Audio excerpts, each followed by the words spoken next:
Yes, I wore a Batman shirt knowing that today I was going to record 2 Marvel videos. I'll address that now. The following video is going to contain spoilers for all 9 episodes of She-Hulk. You have been warned. I know you're thinking, John, you're late. And to that I say, yeah. This is a video that I had forgotten to make because I got so caught up with a lot of stuff outside of whatever the hell this is. But now that that's over and dealt with, I can finally get back to making videos.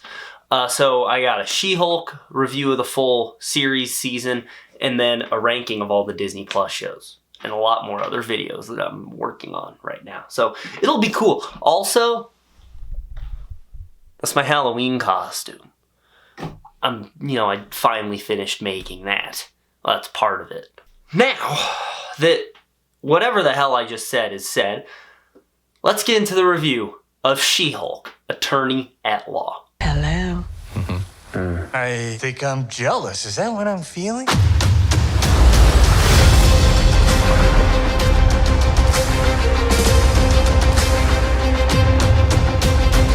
This was a very interesting review to write because my thoughts on this show are very complicated. I think there's a lot of stuff it handles well, and then there's a lot of things that I don't even know how they made it out of the writer's room. But one thing is for certain, I do not hate this show. I don't think it's bad. I don't think it's the worst Marvel Disney Plus show, as you guys will see in my ranking whenever that goes up, hopefully in the next day or 2. And I definitely don't think it's the worst thing ever created. There are actually people saying this show is the worst show ever created. Let's start out by addressing something that really bothers me. This show was review bombed before it came out. People were hating on this days, weeks before the show actually released. I know why it happened, and the fact that it did pisses me off. I'm not going to get too far into it. I'm not really going to give too complex of thoughts, but I don't think it's a coincidence that the 2 things that have been very highly review bombed share a common thing. Now, granted, Captain Marvel sucked ass, but it doesn't warrant being review bombed and shit on before release. Hell, I'm convinced that the only reason Miss Marvel was not review bombed on Rotten Tomatoes is because the people were mad about it to the point that they weren't even willing to watch it to complain about it. It makes my blood boil, and I want to go punch some people really hard, starting with. Now that that's out of the way, let's talk about some things I actually really did enjoy from this show. Also, by the way, I don't know if this show's getting a 2nd season. I honestly think it has a better chance of getting a 2nd season than some of the other shows. It probably won't get one, but I wouldn't be upset if it got one. Anyway, She-Hulk / Jennifer Walters is played by Tatiana Maslany, and to the surprise of 0 people, she is phenomenal in this series. And there are a lot of people who will be quick to say that Jennifer Walters has no arc in this show whatsoever. And really, there's no other way to put it than just to say that that is the biggest load of bullshit I've ever heard. In the first episode, Jen gets into a fight with Bruce because Bruce is explaining how this is her life now and she can't escape it. And she's like, screw you, I'm gonna escape it. So they get into a fight. And then she spends the rest of the show having to come to terms with what Bruce said. And she goes to a therapy session with the Abomination just because him and his people help her understand what she's going through. That people want to see more of the Hulk and less of Jennifer Walters, when that's what she wishes she would be. And then in the literal next episode, Matt Murdock helps her find the purpose for both and motivates her to put the suit on. If that's not a character arc, I don't know what is. So this show was very heavily marketed to be a cameo fest, featuring a lot of wacky characters. It's actually something that worried me going into the show, because I was like, if you're not marketing your main character as the draw of this show, then why should I care? But I think they actually handled the cameos in a way that didn't take away from Jen's story, it added to it. Now granted, the cameo characters are the exciting thing of those episodes. It's what's trending, it's what everyone's talking about is, hey, Wong showed up, hey, Daredevil showed up, hey, Abomination showed up. But those characters fuel Jen's arc, and it feels like there's a reason that each of them are here. Bruce Banner appears in a couple episodes, or as they call him now, Smart Hulk. I don't like they don't just call him Professor Hulk, But I'll take Smart Hulk if it's the best name I get. I do not like Smart Hulk. I never have. I've been very vocal about it, more so off camera than on camera, because Hulk is one of my favorite Marvel characters. I would honestly say he's second to Spider-Man. Well, maybe third. Wolverine's pretty good, but the point is, he's one of my favorite Marvel characters of all time, for none of the reasons that Smart Hulk is what he is. It is completely different than the Hulk I love, and the Hulk I loved watching when I was a kid. So I was 6 when The Incredible Hulk came out, so that was like my jam. I loved The Incredible Hulk. I love the Earth's Mightiest Heroes Incredible Hulk. This is not that Hulk. And I have not adjusted to that. I don't think I'll ever adjust to that, but at some point I've come to terms with the fact this is what Hulk is now. So imagine my surprise when Smart Hulk's writing was good. The show didn't do everything with him I hoped it would. I thought they were gonna do some subplot. Actually, it's funny, I had a dream about it like 2 nights before the show came out, where at the end of the show, something happens that fuels the rage in Banner, and the Hulk comes back out and takes over, and we get Rage Hulk again, and that's how they set up this rumored solo Hulk project. And not gonna lie, the Hulk storyline in my dream was better than the Hulk storyline in this show. But when they had Hulk, for the most part, up until the very end of the show, he was written well. I was also hoping we would get some flashbacks of him putting the brains and the brawn together. I put the brains and the brawn together, and now look at me. Best of both worlds. But in this series, we get to see some of that internal struggle that was not brought out in Endgame, that we didn't get to see there. We get to see some of that. They kind of articulate what Bruce has went through and how hard it was for him to get to this point, and the sort of jealousy he has that Jen got to skip all the trauma and shit he went through. And he mentions that she's forever like this now, and once they see her as a monster, there's no going back, and that final shot in the penultimate episode of her breaking the fourth wall after she has gone full rage mode and it's not happy, it's ominous.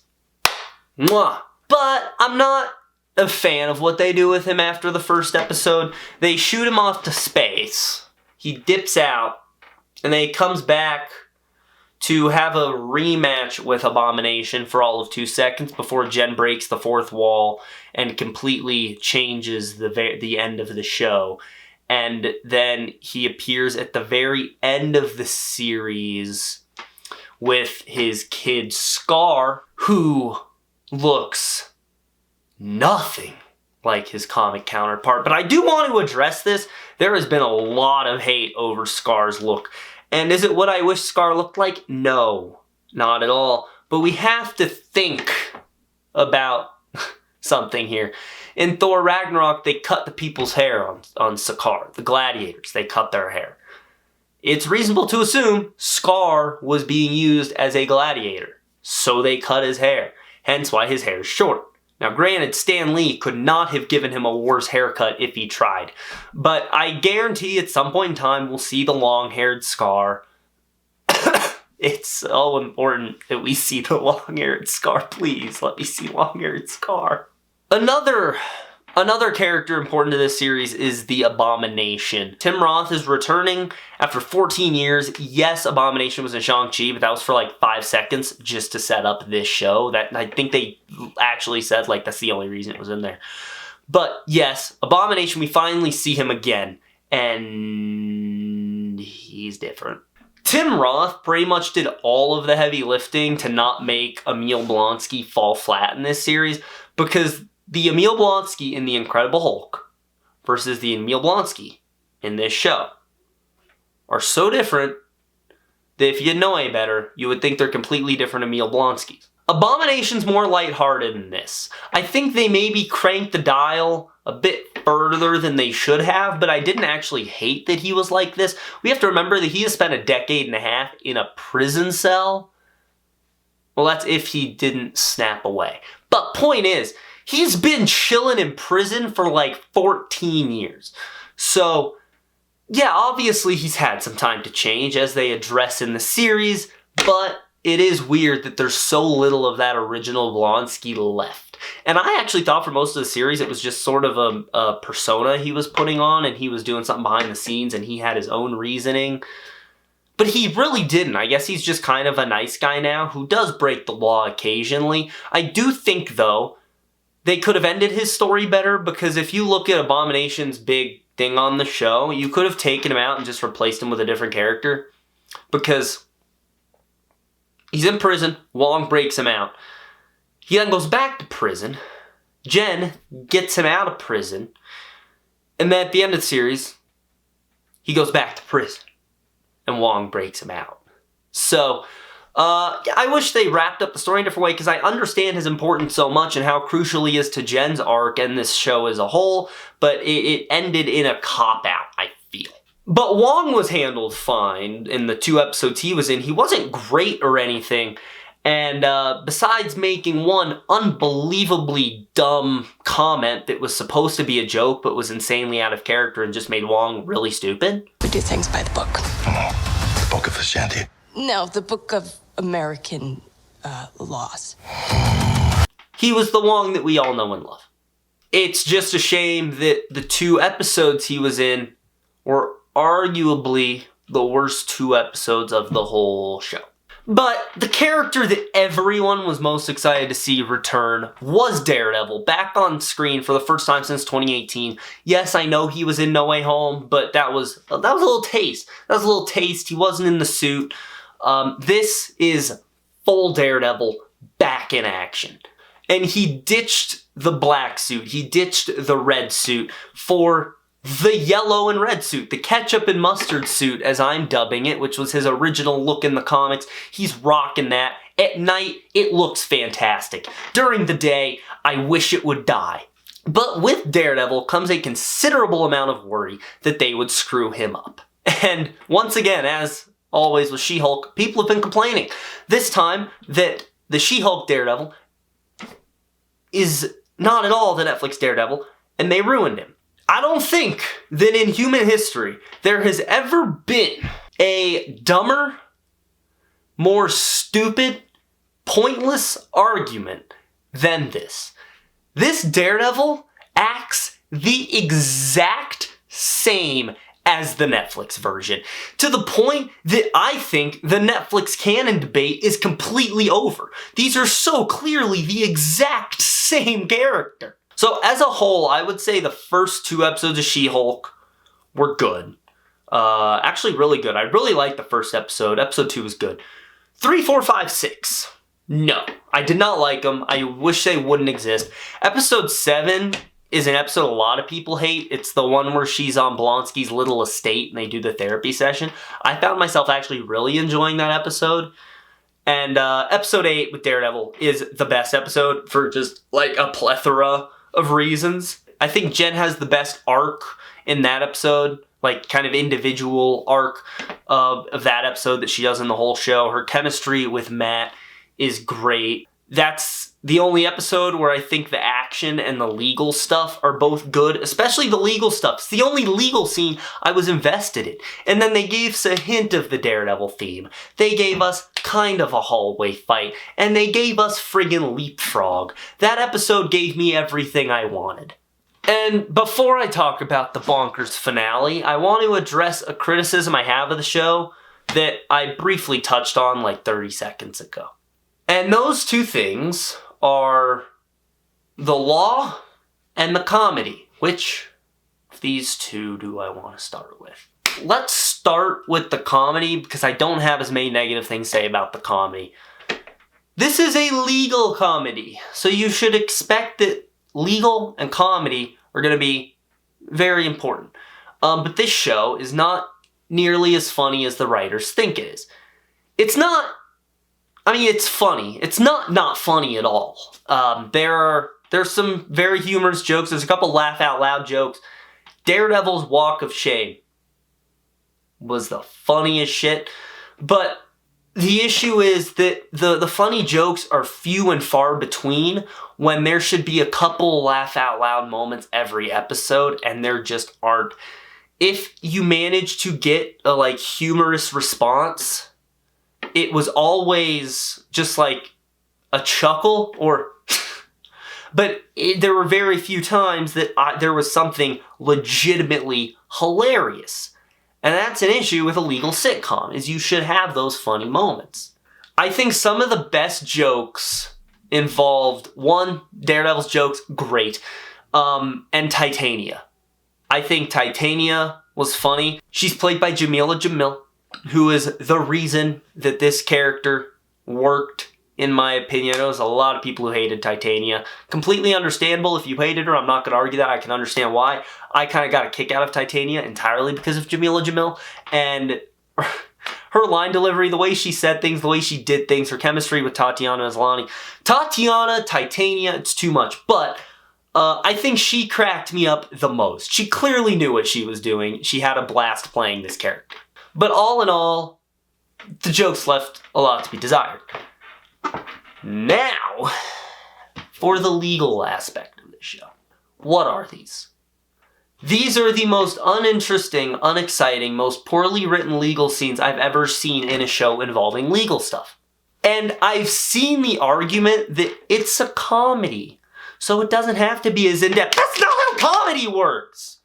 Genre does not excuse writing. Saying it's a comedy does not excuse shitty writing. And I need people to realize that. I could make the argument that because it's a comedy, the action scenes don't have to be good. Doesn't change the fact that outside of episode 8, the action in this show sucks. I don't really think that's true. I think the Hulk and She-Hulk fight in the first episode's good, and I think the She-Hulk and Titania fight in episode 6 is good. I was just trying to make a point. Just because it's a comedy doesn't mean it can't have exciting legal scenes, of which this show has one. And guess who it involves? I love Jen's office. I think her office felt like home. It felt like a warm, safe space to be. I loved Nikki. I loved Pug. I loved Mallory. That whole thing was fleshed out. But then once you take them out of that and put them in the courtroom, all of that crumbles like a Jenga tower. And while I say that the Daredevil courtroom scene is the only good one, it's still also incredibly dumb because Jennifer somehow completely forgets how to lawyer and doesn't ask her client the first questions she should have asked when he became her client, like, what's the suit made of? What's the heat limit on the jet engines? And what did you put in the jet engines? Instead, she learns all this information as Matthew fucking Murdock completely wipes her ass. It's very funny to me that courtroom scenes can be crafted this poorly when there are so many amazing legal shows out there. One of which is an amazing 3-season show about one of the characters who's in this show. Jessica Gao shot herself in the foot by saying that the entire writer's room sucks at writing legal scenes. Why would you say that? Okay, now on to the finale. I was very nervous going into the finale of this show for 2 reasons. One, it was only 30 minutes long. And 2, Marvel has a very bad track record with their Disney Plus finales. And so neither of those things were good signs. But thankfully, I very much enjoyed the finale. It's one of the better episodes of the show.